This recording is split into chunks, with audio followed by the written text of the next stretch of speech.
And then, like, back home, they eat the bread with the sauce all they on put potato salad in it. Mm-hmm. So you take the top off. You eat God! You eat the rib tips, and then the bottom, like the bottom bread. Oh, that soggy piece. Bottom bread. I eat this and I can hear the gunshots. Right. That's how you know it's real. Right.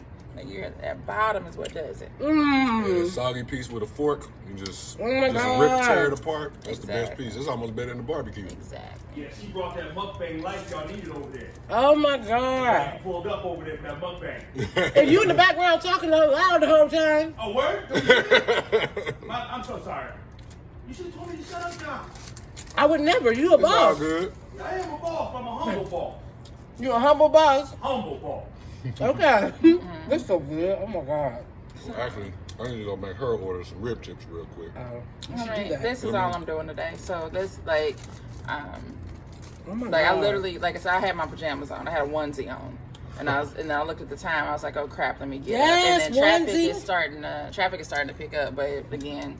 Oh my God. People going home from work early. It's a secret sauce. Like, it didn't take me that long to get here. So. Good Okay, but you said you were talking about what, St. Louis memories? Growing up, what right was your back. spot?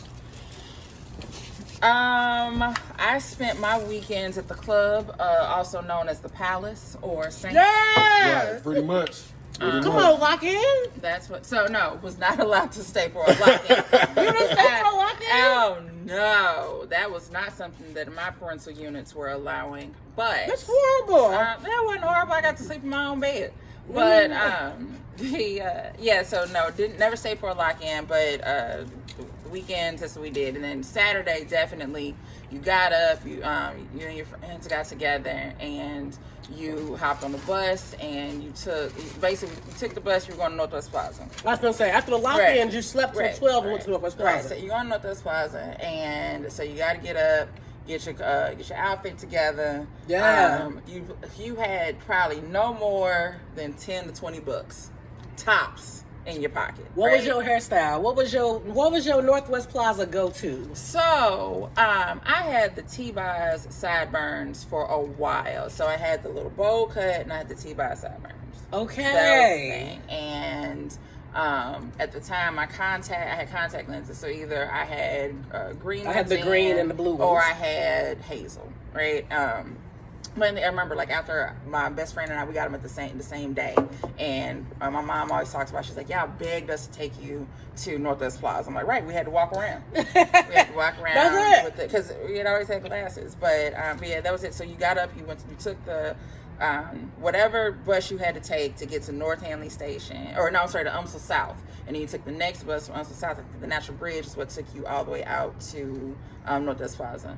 I was scared to take a bus that far. Oh man, I got dropped off by somebody angry mama that didn't want to take. I can't be the one dropping y'all off all the time. No, the drop off was, the pickup was just somebody's mama, because like you go to the payphone, you make their call. There were payphones, kids, for those that don't know. You put money into a machine and you made a phone call. So you make that phone call. Your mom was like, all right, I'm pulling up. You know what time they're gonna be there. They pull up on that lot. You would see when you first walk into the Northwest Plaza, is where the food court was, and everybody is looking out trying to see their parent, because what you do not want is for your mother to get out of that car and have to come in and try to find you. My granddaddy had a station wagon. I'm like, I don't want nobody seeing this little raggedy ass car. And sometimes I don't know anything about the car. Is what your parent had on in the car. I remember. Come on, Moo Moo. It was a powerful saints one night. It was a girl went to church with us. Her dad was a pastor or a reverend, and he came in, had a do-rag on, like, that he was in the bed. Right. And then he had to come inside to come find her, and like, I think me and my friend saw him first. We're like, hey, and he was like, oh yeah, y'all seen so-and-so? Knew exactly where she was. It was like, we got to go find her before he finds her. Finna get that girl in trouble. Go run and find her. Girl, your daddy is here. And he is inside. So she's like, oh man, like, yeah. Now, what part of St. Louis did you grow up in? I grew up in North St. Louis, so off of 70 and Shreve, basically, on Anderson. So you got Lee, Bessie, Lee, Penrose, Bessie, Anderson, and then Carter. So that's where I grew up at. And like Thomas and I, we literally met in kindergarten. Y'all met in kindergarten? We met in kindergarten. So We both went to crazy. Euclid Montessori, and they had Euclid Montessori branch, which was off of Ridge, and that was just preschool and kindergarten, and we were in the same class. And then when we got transferred to the next building, which was Euclid, we were in the same class 1st through 3rd grade. That's so great. And then y'all in Dallas. And we're in Dallas. So like it's crazy that like I know his mother's phone number by heart. Like I still remember it. Yeah. And it's like so like my parents know him, like all of that. Like we've known each other forever. So he moved here 2014, and I think I came 2015. So but yeah, we like that's the person aside from siblings, I've known him my entire life. That is so, it's a blessing to have friendships that long. Yeah. I cut everybody off. I still got about 3 from like 4th grade, but some of them we grew apart. I have a lot. I mean, all of my friends from St. Louis are here. So, so he came 2014, and one of my best friends, she came 2014. I came 2015. The other one, we call it the Three Musketeers, she came down 2016, and then I've had other friends just keep coming down. So, like my crew is here. So did y'all all decide like we all moving to Dallas? Or I wanted to move to Dallas before anybody else did. It was my idea. But one friend, her mother ended up moving here, and then she came right after that. And then 2015, I was able to transfer with work and make it down here. And then the other one, 2016, she was able to find a job down here, and here we are. So we've been here for a while. What do you think is the difference between people St. Louisans that move to Dallas and the ones that stay? Because some folks be like, all right, y'all think y'all better than folks because y'all moved out. But St. Louisans here, to me, seem to be a little bit of a different breed than the ones that chose to stay back home. I mean, there are people that have come down here and went back home. So I've seen that. Yeah. I think some people, when you move, some people are looking for other opportunities. Some people like definitely move for a job.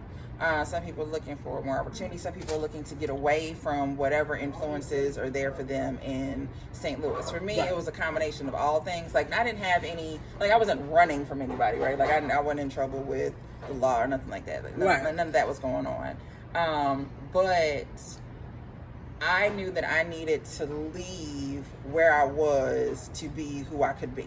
And that's a word. So it was like it may not have been. I mean, for me, it was going to be Dallas. I used to come down here for work. We have offices here, and I would travel here all the time.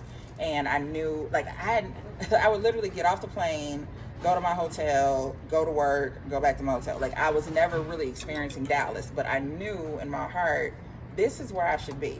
I didn't know why. I had no idea why. Like, this is where I should be. So I figured out eventually, like, okay, like I've been saying, I'm going to move to Dallas, Didn't make any plans, wasn't saving no money, credit was still bad.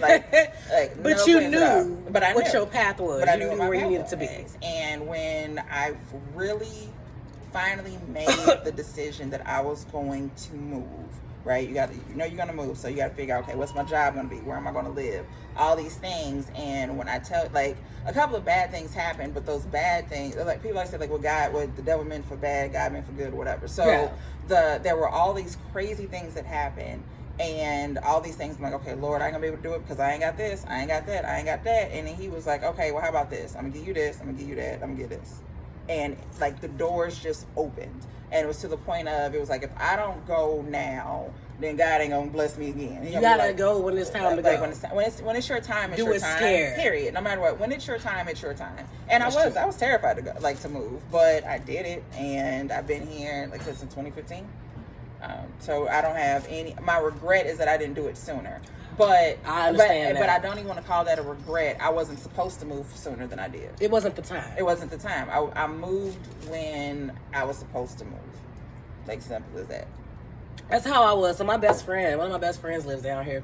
And one of my friends from high school, I know from 2nd grade, she's a women's basketball coach.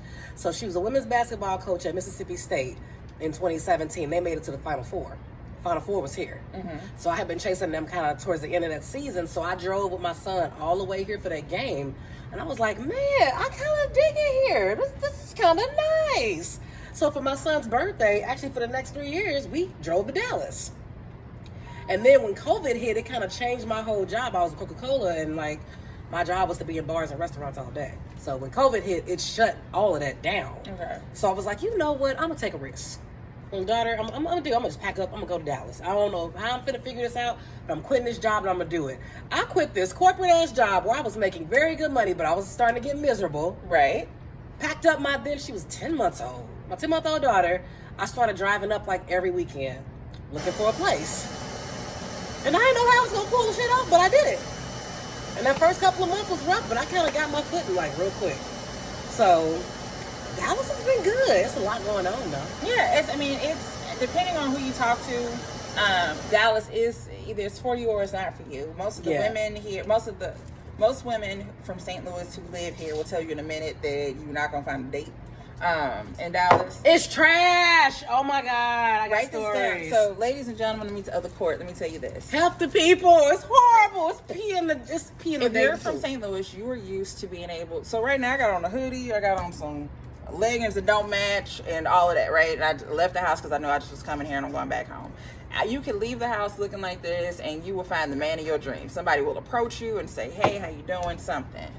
Dallas men don't approach women. I could have the body of Meg Thee Stallion and stand here butt naked, and Dallas men will not say one word. They want to be treated like a gentle lady. They want to be wooed. And so before I moved, I had a friend who had spent some time in St. Louis and lived here for a little bit, and he told me, he was like, "I'm gonna tell you right now, Dallas men don't approach women." I'm like, whatever. And he was like, "No, seriously." He's like, "Dallas women approach the men, they woo them, they seek them out, and they treat them like, I don't want to say you shouldn't treat your man like a king. I'm never going to tell you that. That's not true. But they take care of their men. And I found that out when after I got here, I was on Tinder for like a week. I made it on Tinder for 1 week, and then I had to just give up the whole thing. But there was a guy, I said, new to the area, looking to meet some people. If you want to go to brunch or go to the movies or something, we could do that, right? Nothing too serious, just let's meet. Yeah. And this guy reached out to me, and we're kind of talking about that, and he was like, "Well, I like women to take care of me." And I'm like, "What do you mean by that?" He meant that shit. So then he starts talking about who's going to pay if we go to the movies. And I'm like, "Well, I can buy my ticket. You can buy your ticket, and we'll meet up there." Somebody definitely texted me once and was like, let's meet up for margaritas first round on you. I was like, no. Right, I'm like, so look, I don't know you, we just met or whatever. I can buy my ticket, you buy your ticket, we'll meet up there. Right. And whatever. And he was like, he literally said, "I don't think this is gonna work out." Oh my God. Oh, okay. Just to humor me, why not? Well, I don't think you what I'm looking for, because so